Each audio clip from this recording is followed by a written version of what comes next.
Welcome back to our Real Love Scenario. Shout out to all our real lovers out there. Welcome back to the Real Love Scenario podcast. Pew, pew, pew, pew, pew. Pew, pew, pew.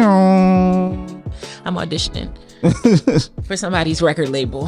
I need my DJ noises. Pew, pew, pew, pew, pew. You need pow. So everybody got the shotguns. Yeah. Got nothing.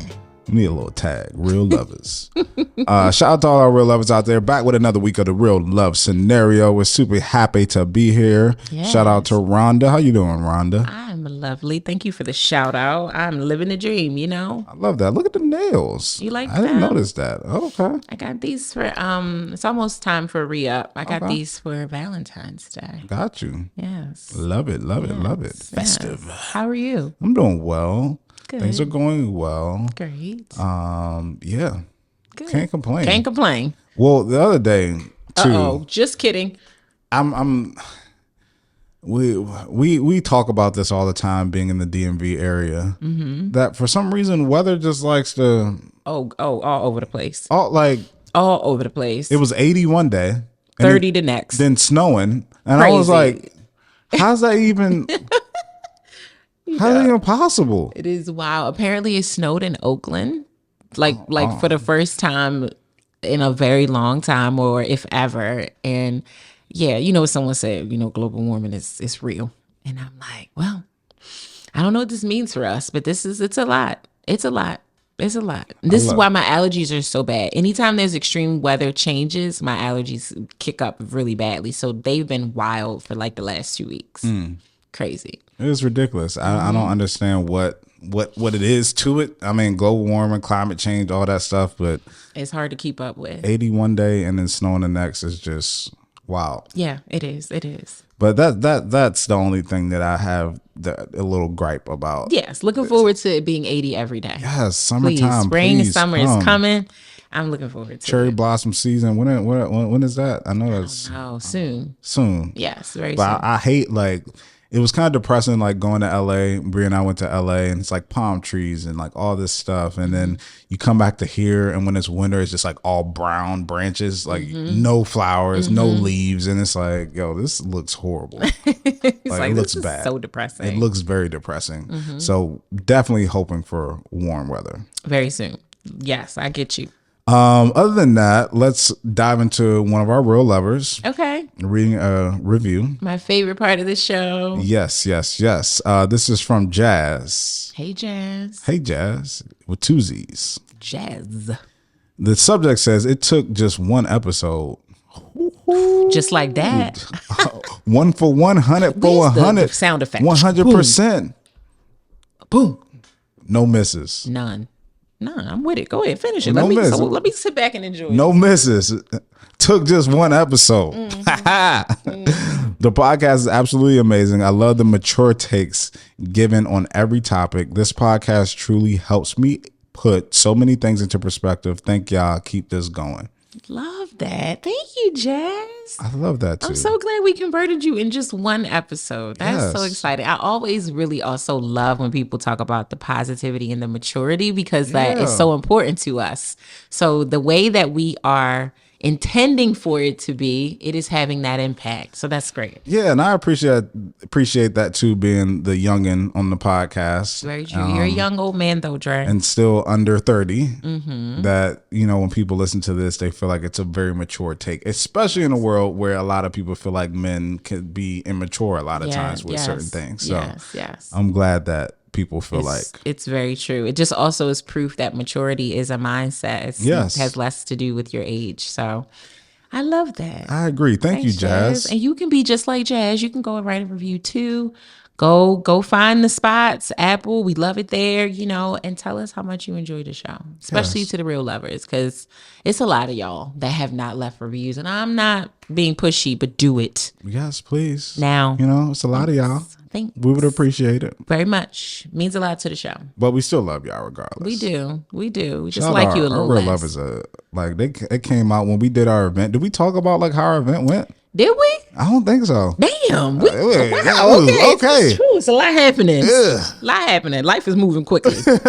Oh, you want to explain what we did? Yes. So we hosted, or we didn't host. We were panelists at the Love Jones Cafe in DC. Yes. It's hosted at Karma in DC, which is a dope venue. Thank you for having us.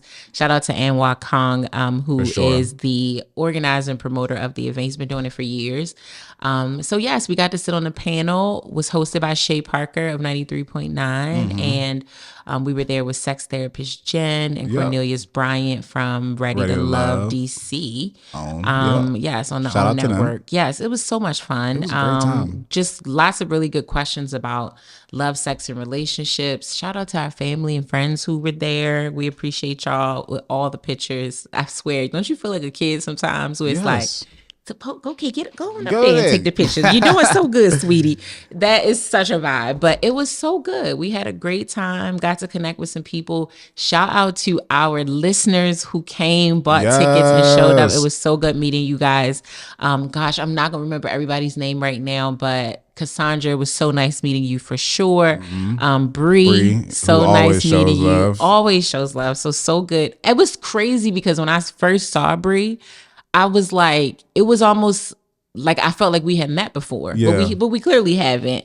So that was so good. And shout out to everybody who just came up to us, connected with us, reposted or posted clips with us. We really appreciated it. Really, really appreciate that. And I want to start shouting out people. I forgot the one girl's name, but like people who come up to me in person, like I really appreciate that. I know one girl, Courtney, who's really dope. I met at Air. She appreciates and loves our content. She was really cool. And I can't remember the young lady that I met at Alice, but she was so nice and she came up and said that she loves listening to the show. But yes, if you see us in person, come up and talk to us because we love hearing things from you guys and catching up with our real lovers in person. It's always a great time. It's so good. It is amazing. I love that. It makes me feel so good. It makes me feel like we're doing really good work. So for sure, we're thankful.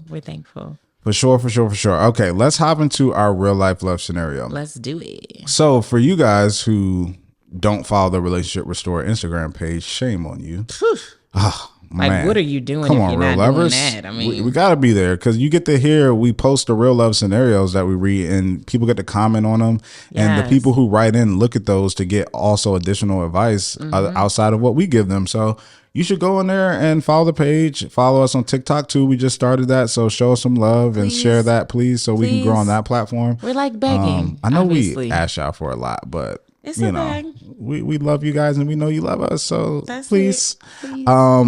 But on the Relationship Restore page, we posted a study that came out that really talked about the difference in young men and young women as far as like singleness. And I'll read a little bit of it, but just we could talk in general about the discussion behind it or the general, feeling behind this article. So I'm going to read a little bit. As of 2022, Pew Research Center found 30% of U.S. adults are neither married, living with a partner, nor engaged in a committed relationship. Nearly half of all young adults are single, 34% of women, and a whopping 63% of men. We're in a crisis of connection, said Niobe Way, I think that's her name, a psychology professor and founder of the Project for Advancement of Our Common Humanity at New York University. Woo, that's a mouthful. That was. Congrats to her. I know she went to a lot of school for that, but Jesus. Disconnection from ourselves and disconnection from each other, and it's getting worse. In the worst case scenario, the young American man's social disconnect can have tragic consequences. Young men commit suicide at 4 times the rate of young women. Younger men are largely responsible for the rising rates of mass shootings, a trend some researchers link to growing social isolation. In previous generations, young women enter adulthood in a society that expected them to find a financially stable man who would support them through decades of marriage and motherhood. Over the 1950s and 1960s, that pattern gradually broke down, and today it's all but gone. Women are tired. Women are trying or tiring. Oh, women are retiring. Or no, women are tiring. Oh yeah, women are tiring of their stereotypical role as full-time therapists for emotionally distant men. They want a partner who is emotionally open and empathetic, and the opposite of the age-old masculinity ideal. That was just some of the article. You could find that on The Hill, but I felt like just reading the whole article that was just very revealing. Yeah. Some things I did know, and you can gather, especially like the evolution of women and careers and stuff like that, and independence. But it gave a lot of perspective to that conversation, and also it's one thing to have an idea of something, but then to have data and stuff to back it up, then it helps to add more meat to that argument or that perspective. But we could talk about it and discuss it a little bit. But the things I want to highlight in this article that I felt was very interesting was, one, they talked about how a lot of women want a partner who's emotional and who can relate from an empathetic standpoint, and they're finding a lot of that in their friends. Yeah. Instead of In a partner. So there are a lot more women who have these tight friendships and girls trips and do stuff with their friends versus doing that with another man. And this is, I think this article is strictly talking about heterosexual relationships. But also it talked about how COVID, and this wasn't in what I read, but in the article it talked about how COVID, they felt like, played a part in creating the isolation and disconnection. Yep, I can see that. That pornography also plays an aspect in that, or plays a part in that, which leads wonderfully into our scenario, which you'll then hear. Yeah. But it talks about how pornography creates the disconnect where people feel like, men especially, feel like they can satisfy themselves or pleasure themselves sexually without having to be with a specific partner or be with somebody. And then I guess there's a sense of like intimidation too when you have a woman who is very successful, and as a man, especially a younger man, let's say under 30 or something like that, that sometimes it can be tough to live up to what you feel like you have to live up to when dating a woman who is successful, because women are getting more degrees than men. A lot of times women are, taking advantage of more opportunities. Women are starting more businesses than men a lot of times too. So if you don't feel like you're adequate, it can create a disconnect, and you don't feel comfortable approaching or talking if you don't feel like you're worthy enough of, having that conversation. Yeah, man. It's such it was such an eye-opening article. I read one very similar to it maybe 2 months ago, except for it made it more positive. It made it like people are really embracing singleness and the benefits of singleness. And so it was more skewed in that way, to talk about like the benefits of not coupling and not being in relationships and why it's maybe helping people more. And I mean, I think you can obviously take from it what you will, because there are things that you talk about, like obviously the part where you talked about women are choosing to have these emotionally healthy relationships with their girlfriends because they aren't able to have them with men, or that women are not getting into relationships because they need financial support, like they don't need that anymore. So they're going into relationships looking for something outside of that, which to me in many ways is a positive. But I think the overall takeaway of really revealing through statistics how disconnected people are from one another is very sad. It is very sad. I don't think you are walking alive today and you can see this every day. You can literally see how disconnected people are from other people day in and day out, from people crossing the street and not paying attention. They're like just looking in their phones. You go out to social functions and everybody's on their phone. No one is really talking to each other like that. People break up at an extremely alarming rate over the dumbest, smallest things. People are just avoiding relationships altogether because working at that for them is like, it's way too hard. I'm not dealing with it. people are painfully disconnected, and it's very scary for me as a single person to be out here dating for what feels like, obviously, if we're dating and you're looking for someone, you would think that a person really does desire true connectivity, but people are really okay with connectivity in really small doses. Like, I want to connect with you today. I don't know if I'm going to connect with you tomorrow. And ain't because you did anything. It's just my attention span is so short that I don't know if I can really keep connecting with you day in and day out. It's like we're learning so much more about how to connect with people, yet not necessarily applying it and then subsequently connecting with people. And that is a huge disconnect. No pun intended. So I don't know. It's kind of sad. I get it and I see it. I experience it. I too am a person that sometimes is actually very okay with being disconnected from people. But my reasoning for it is because I am highly connected to people often. Yeah. Like, I enjoy connecting with friends. I enjoy dating, for the most part. I enjoy spending time with my family, and getting that quality of love and connection. I enjoy doing this podcast with you. This is a connection. I enjoy getting on social media and connecting with people who follow the show or just people that I'm meeting. But then there are days where I really need to unplug, and that choice of disconnection is for recharging. It's because I'm empty. It's not because I can't fathom a life without others. I don't think I would survive. I don't think God made us that way. We are meant to be connected to people. So it's kind of disappointing that is the world we live in today, but I'm not shocked by it. I see it every day. Yeah, disconnection is a real thing. But I love in the article how it highlights the evolution of women. And I think the evolution of women in careers and jobs and roles and education and so many different things is such a great thing, and it's so refreshing because I feel like for a long time, imagine how like how low the bar was for men at one point, that all you had to do was hold a steady job and a woman had to be with you, or her family wanted the family wanted her to be with you to just help support her. Yeah. And support the lifestyle of having kids. And that was it. That was the requirement. Yeah. How you treated her, the age difference, love, connection, none of that mattered.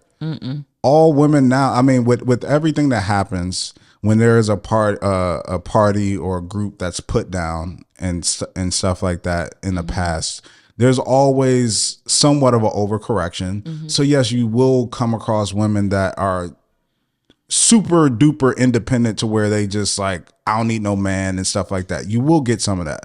But for the most part, it's been a positive because it's forcing men to raise the bar. Yeah. It's forcing men to have to be better, to bring something up to the table other than just, I work a great job or I make this amount of money. Yeah. What else do you bring to the table? Because I don't need you for that now. And I think it's also pushed,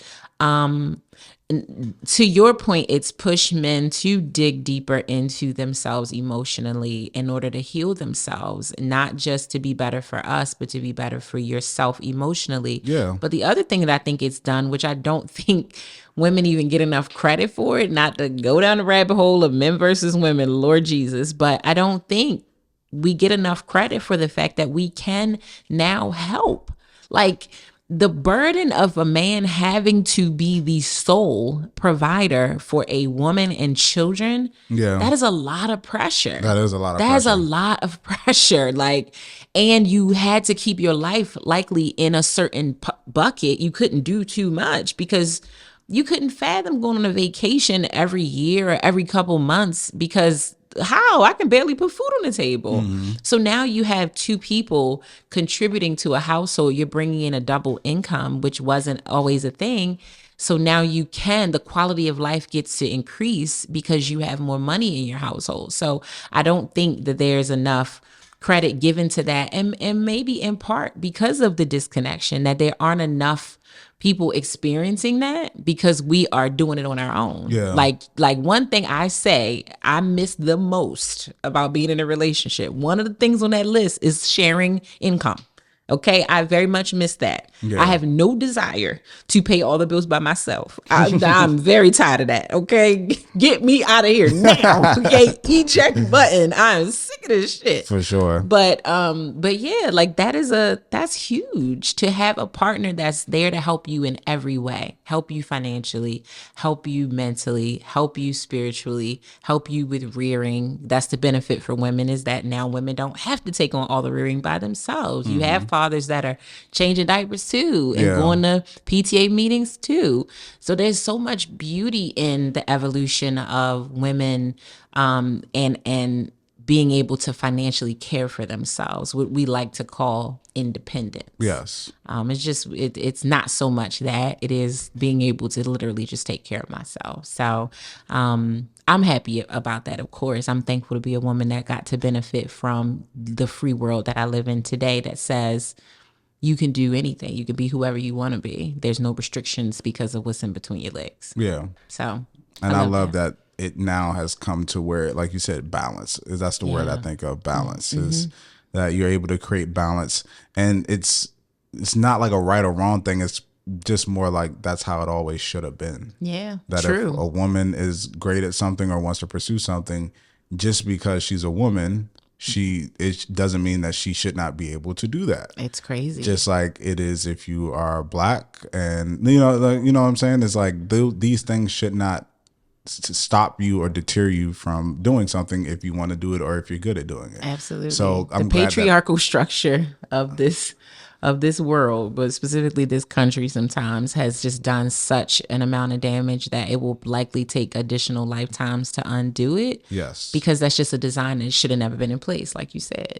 All of the little buckets that the racial structures, the patriarchal structures that have now created these adversarial experiences that we have to now live out day in and day out, all because somebody decided to say women aren't equal to men or black people aren't equal to white people. It's just like, wow, y'all just had no idea how you were about to screw this whole little world thing up that we got going on today. You practically ruined it. Don't get me started on this subject, because I can go on and on. Exactly. But I'll end with, I love the Warren Buffett quote where he always talks about women, and he says that, for years we've had our best players on the sideline, and I think that that's a real thing. Shout out to Warren. Hey, Warren. Man got money for a reason. He understands something. He get something. I hope you come across this video and give us a call. Please. I'm sure we can figure out something we can do together. For sure. Yes, we got some businesses you can invest in. Love it. All right, so you ready to hop into our real love scenario? Do it. Yes. All right. So this week we are hearing from Anonymous. Okay. She says, I was dating this guy for 9 months and then he broke up with me because he felt like we were not sexually compatible anymore. In the beginning, we would have sex every day, but then he got busy with work, as did I. I may have fallen off the wagon a bit. The last few months of our relationship, he started losing his erection, and he told me that this also happened with his ex. I asked him what he needs to feel more sexually satisfied, and he basically gave me more examples using porn. I tried all of these things, but he would still lose his erection. He ended up breaking up with me, and I basically told him, I'm sorry, I was willing to do anything to make this work, and he needed to leave to figure out why he was losing his erection. Is this something that men just do to leave a relationship? I felt like I was really trying, and something about this is just not sitting right with me. Maybe he does really need to work on it himself, but why would he want to do it alone? Thanks in advance. Thank you for writing in, Anonymous. Yes. This is something we haven't tackled before. It is not. This is true. It is. Yeah, this is something different. A little different. I guess I could start. Okay. So erectile dysfunction, shall we? ED. No, but I think there could be different reasons why this could happen. I will just talk about one. Mm-hmm. I think first, overconsumption of anything could be unhealthy. Mm-hmm. No matter if that's food. Even I heard somebody dying of drinking too much water because they drown their lungs or something like that. Mm-hmm, so overconsumption of anything is not a good thing. Yes. And I will say it goes with things that are providing you pleasure as well. That over consumption of something that's pleasurable is not good. You see that a lot of times most relevant or most obvious with drugs. It's like you start taking drugs at one point, but then as you overconsume, you become numb to that original high. So then you tend to chase after that feeling more and chase after that feeling more. And you tend to take more drugs and take it more often to reach a new level of highness because you become numb to it. Yeah. I think if you take anything, whether that's like your grandma's favorite dessert that you love every time you go over there and eat it, or your favorite restaurant, it loses its oomph or pleasure or fun if you tend to consume that thing all the time. So I say that to say is that when it comes to pornography, us just as humans, we have things in our body, dopamine and stuff like that, that is our pleasure center, or in the nervous system, our pleasure signal to the brain. And that's whether it's porn or sexual arousal or, drugs or food or anything, it's still the same thing that arouses pleasure in our body. And I say that all to say is that when you consistently consume porn, there's a few different things that can happen. Number one is that our brains are easily trained. We're smarter than we're smart as humans, but we're not as smart as we think we are, and our brains can easily be trained. Sometimes when watching porn, if you consume it too much, you can be accustomed to being turned on by watching other people have sex versus you having sex yourself. And you don't even think that's a thing that's happening.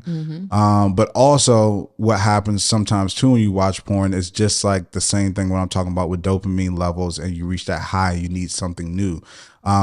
If you watch porn too often, that thing that you normally watch, whether it was the normal guy on girl thing, whatever it was, after a while, it tends not to be enough. You need something new. You got to take it up a notch. You got to take it up a notch. And that's when people start to get into, if they experiment with same sex stuff, or some people get into bestiality, it always starts in like a lower level form. That's why even with drugs, they say gateway drugs, something that gets you in there. And then as you keep consuming, you need a new level of high. And that can happen when it comes to pornography.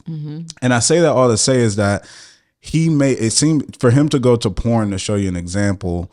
That's something that there's two things that raise a red flag for me in this. Is like, to go to porn to show you example, that's one thing that shows you that he probably consumes it a lot, and now he's comparing his sexual experiences to what's happening in porn, in actual porn, which for those who don't know, porn is a choreographed, like produced thing. Like it is. Even in times they stop in scenes, do this, hey, move this here, put your hand right here. It's very like, it's lights, it's multiple people. It's very choreographed. It's very like scripted. Like it's not this organic like thing.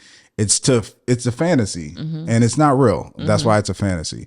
But when you're looking at pornography, for him to use that as an example, like I said, I think it's a red flag. It's not real, And I also, when it comes to the losing erection part, it seems like that maybe the newness of a relationship is something that gets him excited, but then once that dies down, then it's no longer something that he's excited about, because he's at a point to where he needs something different, needs something new. Because listen, I run across people that I decided that I did not want to have sex with anymore.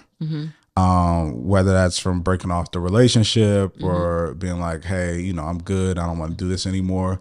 But even the person, unless they did something crazy, even if it's somebody that I did not want to have sex with, if you start messing around down there, like, you know what I'm saying? Like, the thing gonna get to working. You know what I'm saying? Like, it's not just gonna be like, like, you know what I'm saying? Like, for him to not get an erection is like, and this is not a situation where you're not somebody who he doesn't want to have sex with anymore. This is somebody that he's with, and he can't get an erection with you.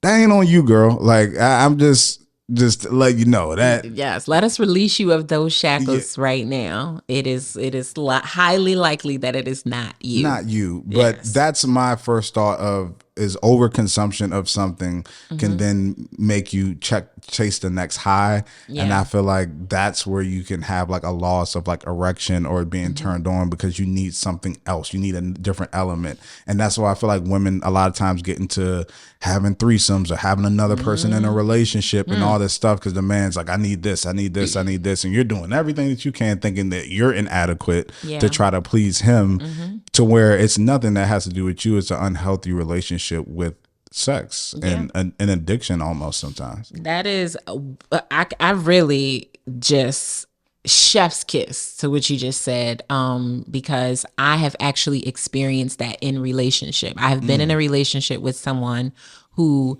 for so many years had used porn to climax, right? Like just on their own because they by themselves and, you know, and not realizing that over time that was diminishing their ability to have a climax in actual sex with a woman, to the point where majority of the time in our relationship, he had to climax in the same way that he would if he was by himself. He could not finish without going to masturbation. It was like literally the only way. We would get so close to it, and then he would just be like, I can't. Like and once he would do that, Lord, I almost made a hand motion. Lord. Woo! Once he would do that, it would happen. And it would usually happen pretty quickly. But the more we prolonged it, just trying to continue having other forms of sex, oral sex, switching positions, it would not happen. And it was just because he had tricked his body into now only responding to orgasm in that way. And it became disappointing for me, of course, because I'm like, it's also just like awkward. Like, it's also like, okay, so we're in a position. Just picture this. Yeah. We're in a position. And then you are like, okay, you think that this is about to happen. So now I have to get out of said position and get into a different position in order for you to masturbate yourself. But I'm still like trying to participate in this. So that sometimes looked like me touching him or just saying certain things, but I'm just like sitting off on the side. Like I'm just a little, I'm the third wheel. Like business. Okay, yeah, all right. Oh, there it is. It was a horrible experience. So you hit the nail on the head that the overconsumption of something, and this also sometimes happens with men who have been incarcerated for a very long time, because that was really the only way that you get sexual stimulation is by masturbating. Yeah. And so then you come home and obviously you might very well really want to have sex, but how you've been climaxing for 10, 12, 15, 20 years is one way. And so it becomes very hard to like sometimes undo that. And that's a whole different thing that needs to be talked to a medical professional about to figure out how to undo that. But I do want to just very quickly get on some stats about erectile dysfunction, because while I jokingly said it a second ago, that's a real thing. And it's a real thing that I know men really struggle with experiencing. And I want to be sensitive about it, because I know that there are things that as I'm getting older as a woman, when it happens, it's like, oh no, you know, like it's the silliest things. Like I remember, not too much TMI, but I will say this: if the hair on your head goes gray when you get older, hair everywhere can go gray. Okay, anywhere that it grows, you could potentially experience that. So experiencing that, it's just one of those signs where it's like, damn, I might actually be getting a little older. That's wow. Get that out of here, you know. So ED is a real thing, and I didn't realize how common it was until I looked up these stats. But it affects 30 million men in the United States. It is not a normal part of aging, though. So, yes, men can get ED at an older age, but it's not a guarantee. It's more of a health thing, probably. It's more of a health thing, and it's just also just like a chemical thing. It may not even be anything you're doing. It's just something that you get, you know. 52% of men experience some form of it. So that is more than half of men experience it. So it's not that crazy of a thing that you might have some form of it, whether it be temporary, long-term, you know, whether you need medicine to help you. There are plenty on the market that we won't say the names of, but there's lots of help out there. And so I think if you are in partnership and you are experiencing this, you just got to get through the shame of it and talk to your doctor so that you can get help. Not making your partner feel like it's something that they're doing, especially if they haven't changed their habits necessarily. They haven't kept sex from you. They haven't done things to turn you off. You're still very attracted to them, but you're still struggling with maintaining an erection or getting an erection.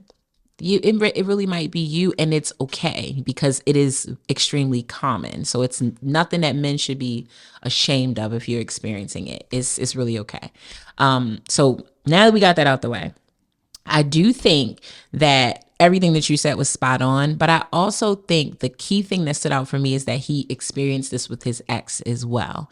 So you got two parts for me, which is the thing you said, that he might he's over consuming porn, which is why this will be a consistent thing no matter who he dates. But I also think that it is a telltale sign that he really might be experiencing ED. You had this with the last girl, and then you having it with this girl. So breaking up and getting new girls, and I know he ain't the one that wrote in, but perhaps he's listening. But you think so? Because it's like it was working in the beginning of the relationship, and then it just stopped working. But then when you get a new girl, it starts working again. It's possible. That's why I say they said you can experience forms of erectile dysfunction. So it's not the same way in every person. It could be once you've been with someone, then it comes into play because you need to ramp it up. You need her to do more. You need a new person. That doesn't mean that it's not erectile dysfunction, because in your exact example of yourself, you're like, I can cut this person off and decide I don't want to sleep with them no more. But if they get the fooling around down there, well, it's going to work.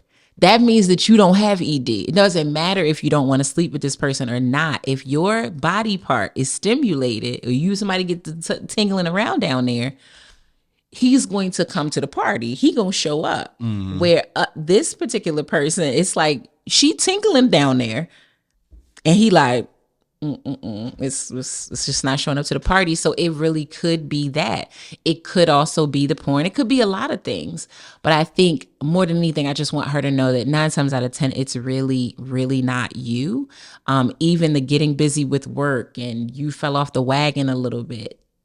Okay, but you came back, then got back on the wagon. You took his examples from porn. You even expressed to him that you were willing to do anything to make it work.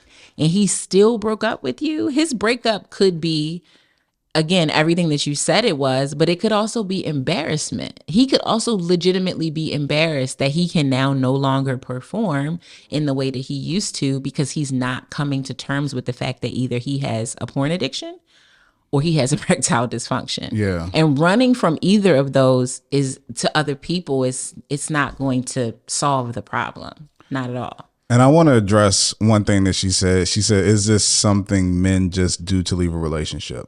I will have to answer you and tell you no. Yeah, no.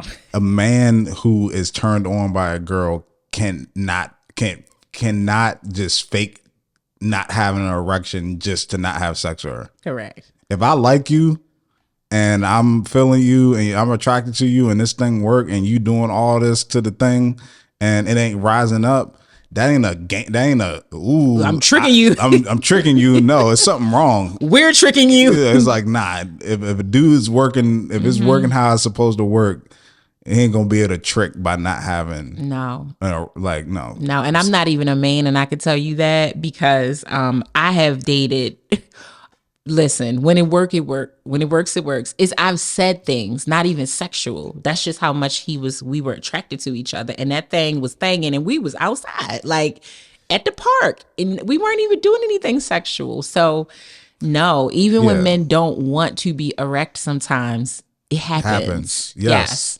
I mean, since the beginning of time, empires have fallen, cities have fell off of men not being able to control that. Like, that is a real thing. Whew. Like, to that point, empires have fallen. Okay, they have. You ain't never lied.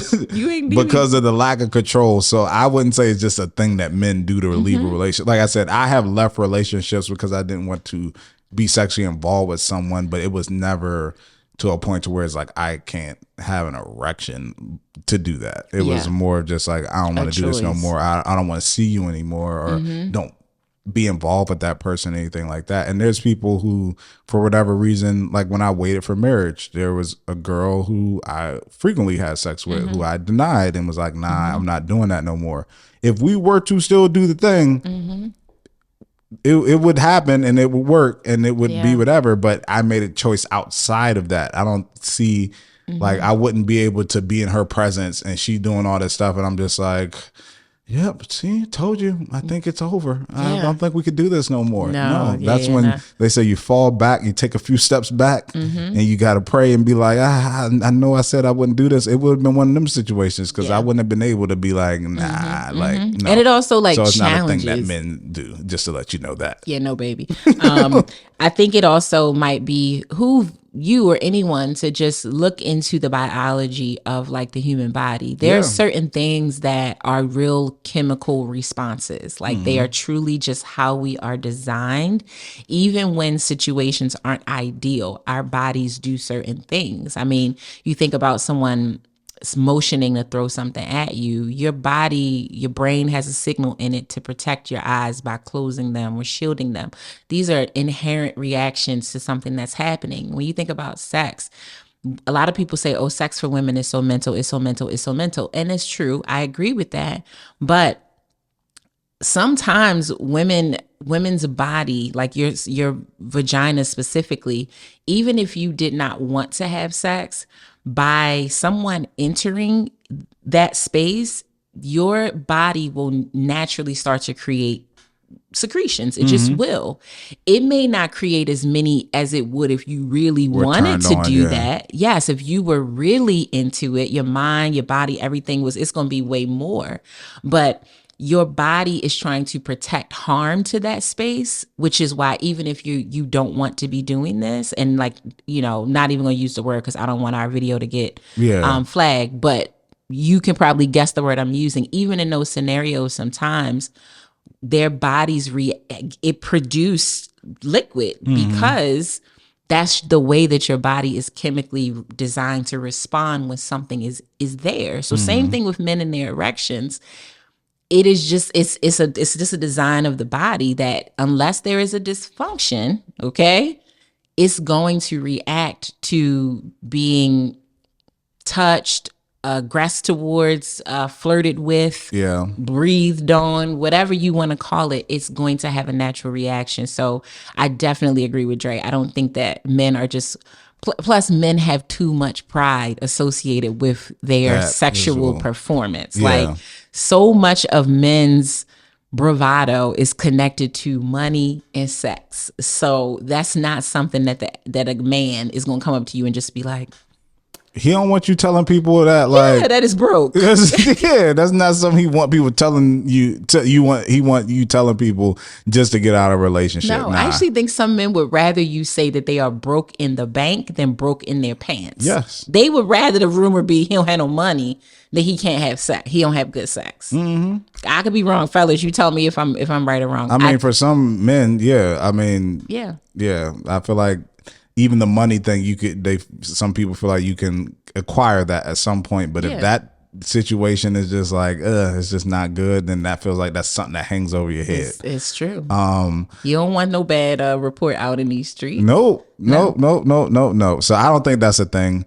Also, I want to talk about this too, which I think is a really good topic that relates to this scenario, is taking on somebody's problems as your own when you're dating. Like when she was like, why would he want to do this alone or something like that? And it's like, is that your problem to try to help him solve? You know what I mean? It's like, especially when he broke up with you, and a lot of times in these situations where people are telling you that it's something that you're doing, that you're inadequate in some way, that he's showing you porn and stuff like that, basically signaling to you there's some stuff that you need to do to me to help me figure this out. And it's like, I don't know if you should be looking at this like, I need to help him solve this problem. Like this is, unless, like I said, I'm married now and I feel a way about marriage that I always talk about, that it's, it's me and you, and we got to figure out whatever because we Yeah. committed to being with each other for a lifetime. So that's a completely different thing versus like when you first start dating somebody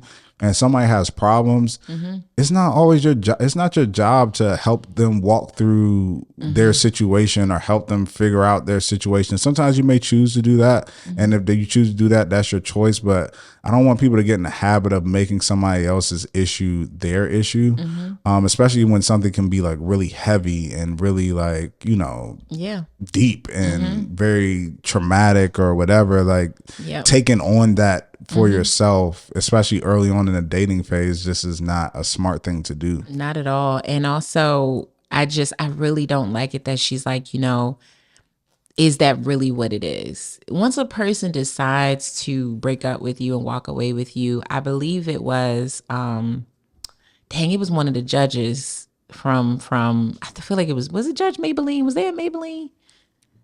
Something like that. Maybe it's Maybelline. What's that? That's makeup, that's right? the makeup brand. But it was a judge, a Black lady, and she said on an episode I watched, never let a man tell you that he don't want you twice.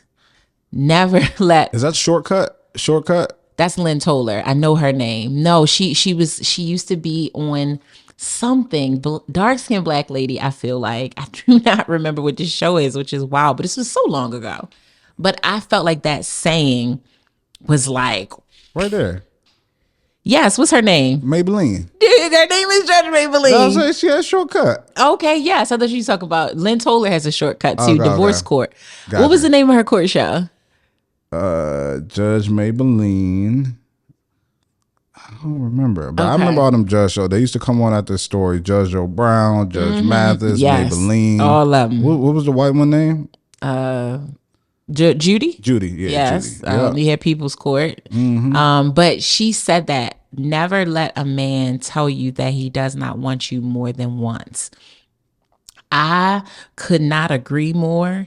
And if the man said that he's breaking up with you because of your inability to have sexual compatibility with him, then that's that on that. Okay. Whether he's lying about it, whether he's projecting it onto you that it's your fault, but knowing that it's actually his, it doesn't matter. He saved you from whatever that was about to be. Okay. So what you knew and experienced the relationship to be, you should have a lot of comfort in that and not spend or waste time trying to figure out if that's really the reason or not. He made his decision. He broke up with you, and he has the audacity to be breaking up with you when he's the one with the broken penis. Like it's crazy. So, you know, I hate it that we are a lot of times in a position to get dumped when we're not even the problem in the situation. You let someone play with you for so long, and then they got to make the decision to leave you. It is like, whoo, audacity has to be on sale for a low price. I want us to have more confidence. When I say us, I'm talking about women. And sometimes standing in and standing on what we want and what we desire in a relationship. Just as much as he desires sexual compatibility, I'm sure you did too. I'm sure you did not experience approaching this man or trying to have a sexual relationship with him and it not working. And I'm sure that did not make you feel pleased or happy, especially if you really wanted to have an orgasm and now you got to sit here and deal with Mr. Softy. Like, not fun. And again, no shade, not trying to be offensive. ED is a real thing if you have it. I hope you're working on it. But not cool. Not cool. So consider him what he did a favor to you and don't question his decision. He left you. He broke up with you because he said it was you. Don't try to find out if there was a different reason behind that. Yeah. Don't. Just because somebody doesn't like what you made doesn't mean you can't cook. Right. You know what I'm saying? It's like, for whatever reason, their taste buds go a certain way or like a certain thing. Does not mean you can't cook. Right. But I think when it comes to sex, if we feel like somebody isn't turned on, we feel like it's something that we're doing. Yeah. Just because somebody isn't turned on, you know, or he has a problem getting an erection when you're doing something, doesn't automatically mean that it's something that you did or that you're not adequate or that there's an issue with something that you're doing. Like we just explained, sometimes people have an unhealthy relationship with sex and with porn, and these things affect how people, you know, biologically react to certain things. So don't, like Rhonda said, don't feel like it's you. Right. Don't always feel like it's you or that is your problem to solve for him. Yeah. If somebody has an issue or something comes up in a relationship to where there seems to be a problem that the person that you're dating has, you need to look at that situation. And that's kind of sometimes a point to where you decide, is this somebody I want to continue moving forward with? Or and am I going to help them through this thing, or is this thing a little bit too much for me to take on, and I'm choosing to move on? Yep. Like I always thought about that. Like when it comes to certain situations, like if you meet somebody and let's say something happens to where, let's say you meet somebody and you're dating them within 3 or 4 months, and let's say they get in a car accident and they get paralyzed from the waist down or something like that. Like, although you would feel bad for changing your mind or feeling of dating them because that happens, that's a big thing in a relationship. Yeah. And you owe it to yourself and owe it to them to truly analyze and figure out if you could deal with this. That's it. And if you can help walk them through this and help take them on and like consider alternatives. Like you have to decide that, and you have to be okay. There's nothing wrong with being like, I don't think I could really get through this with this being a thing right now. Like I said, marriage is different,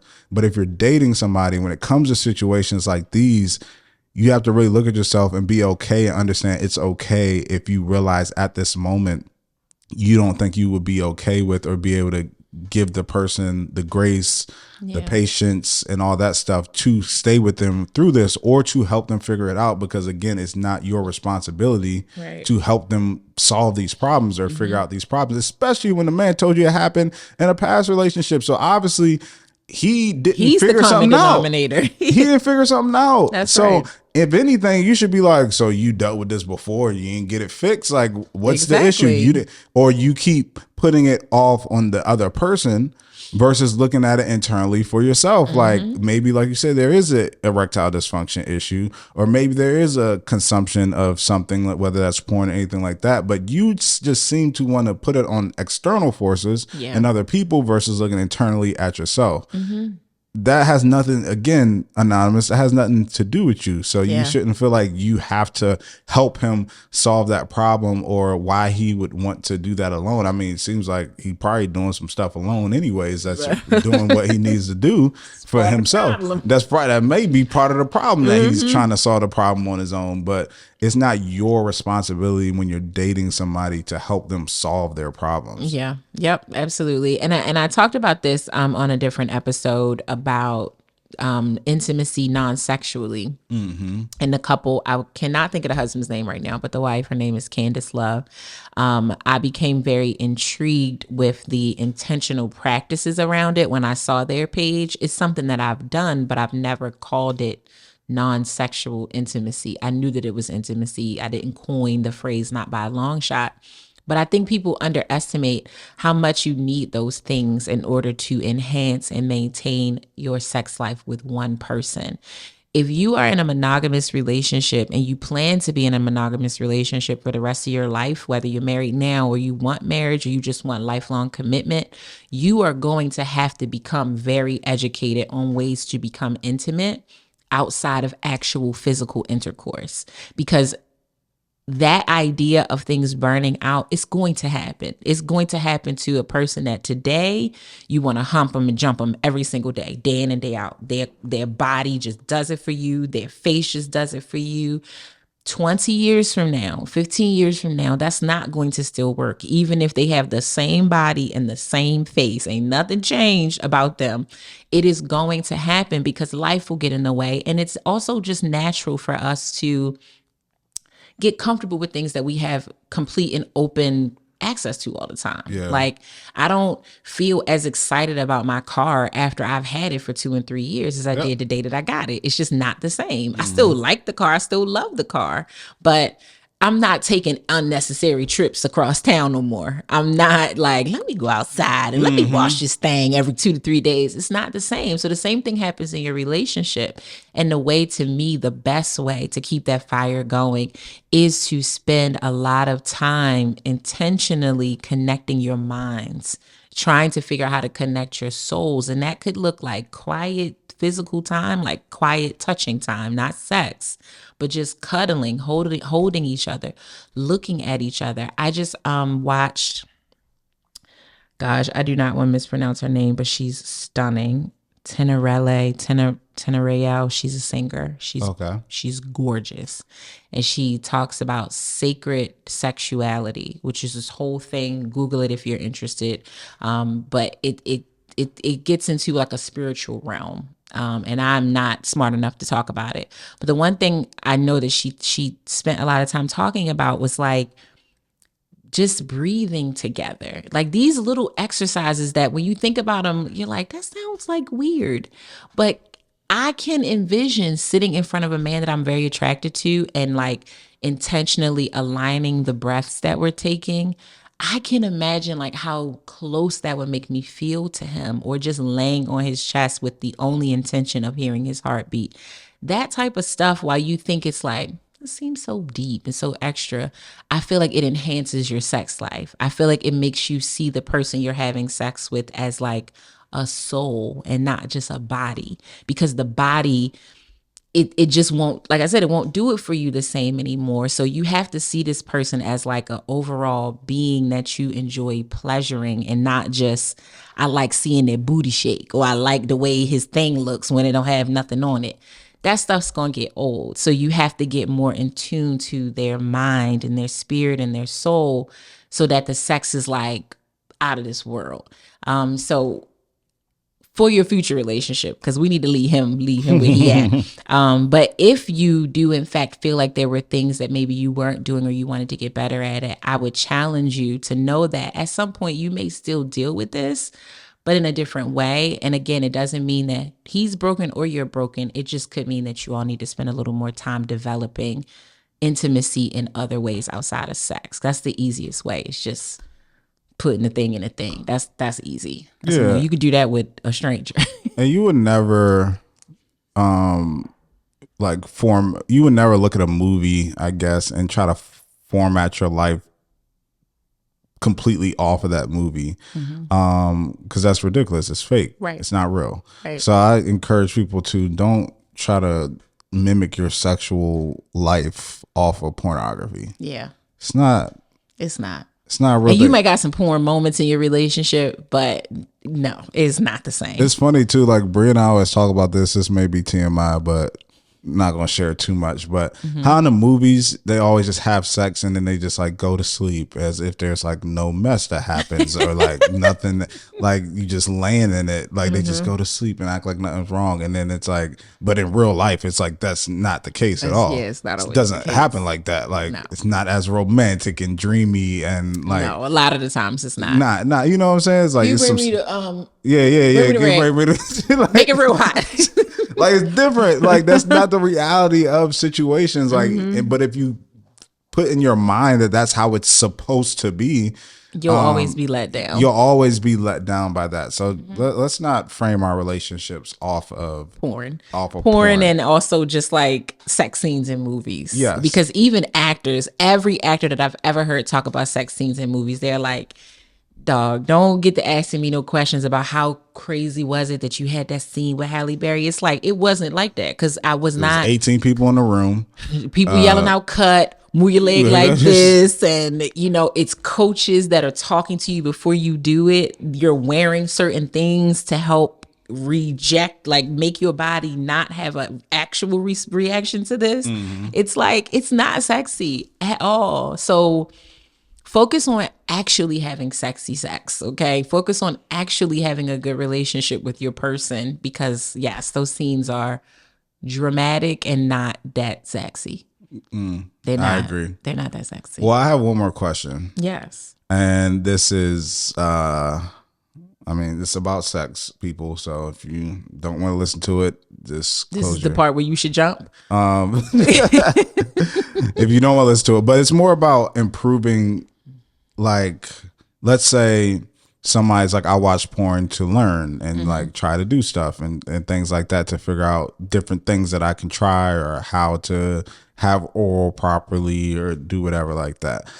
I say that to say I don't know if you've ever been in a situation where you were trying to improve or be better at something sexually, and how you go about that. Is it asking a friend or somebody maybe who's older, like how to do that? Or is it by watching something like that? And I feel like women are different, right? Like women are more, open with talking to friends about that versus men. But also, is it just more just learning in the time? Like you're with a partner and they're like, hey, like I like when you do this, I don't like when you do that, or learning the signals and movements of somebody liking something versus not liking something. Like what you feel like is the most productive way to really like learn how to be better at something like sexual? I mean, I think it's a lot of answers to that question. It depends on exactly what you're trying to get better at. Some of getting better at sex is literal fitness.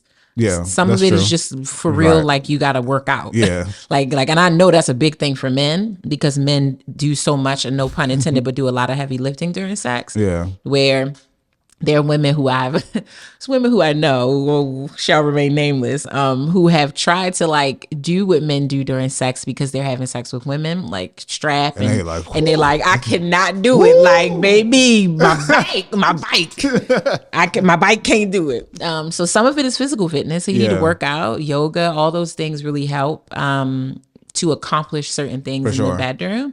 I have used porn as a way to really more so open my mind to different positions. I'll say that because porn is production.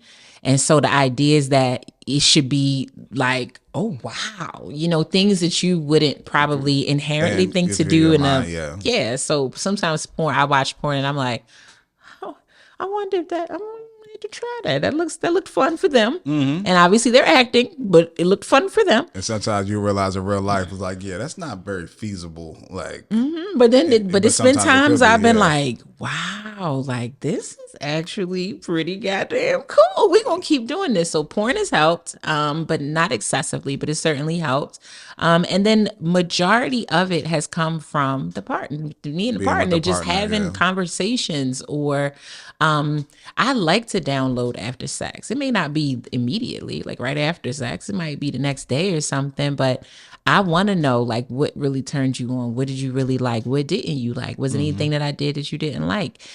Sex is, again, if you're doing it right, your body might be going through feelings and experiences that you can't control. And so that could look like your face being really crazy. Like you don't know what you look like during sex unless you're having sex in front of the mirror. And if you are, you're probably controlling yourself because you can see yourself. But it's asking those questions of like, what did you really like? What didn't you like? Or can we try this? Or can you try that? Yeah. Sometimes asking your partner to be open to letting their bodies go so that they can experience sex at a high level. I think, again, I think getting into sex education and sex, I don't know the right word for it, but I feel like that's going to be a very natural progression for me because I do think there's so much goodness that comes of it when you're in the right situation and you're doing it right. But what I know for sure, and just the little bit of research I've done through asking other people questions and just watching stuff, is that most of people's issues with having bad sex is that they aren't comfortable with themselves and they're not comfortable with the people they're having sex with. So then you're tense, you tighten up. Everything is so like, oh, I'm scared. I don't want to show this. So I got to wear a shirt. Or I got to blah, blah. All of that will lead to bad sex. So if you and your partner can figure out how to get your head. Yeah, you and y'all got to get out of your heads. And that is a inside job and an outside job. In sex, your partner has to help you feel completely comfortable so that you can have a great sexual experience and so that they can have a really great sexual experience. You have to work together on that. So it's a lot of communication, direct communication about sex, to me, has been the biggest teacher.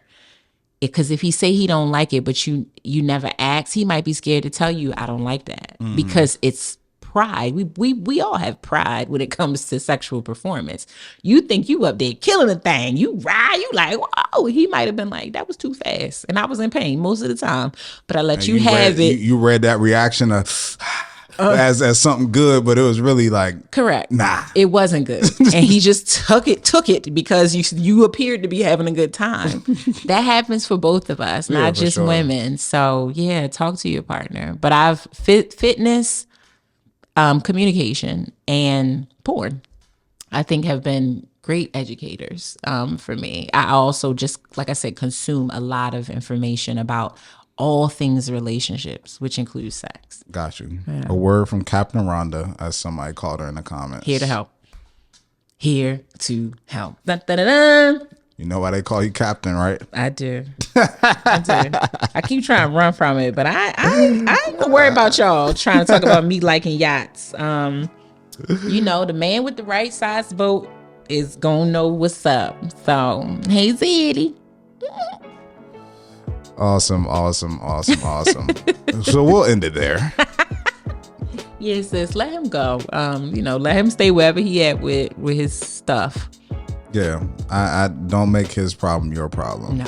And don't feel like you're inadequate at all. So no, you sound to be in your writing a very lovely young lady. So thank you so much for writing into us. And if you want to write in about your real love scenario, you know where to find us, relationshiprestore.com. Click the contact button, give us the details within reason. Mm-hmm. And we'll look forward to talking to you on the show. You can also follow us on social media. I'm at Ronnie Cakes. That is Dre Smith. And at Relationship Restore. Don't forget, we are on TikTok now, so holla at us over there. Please do.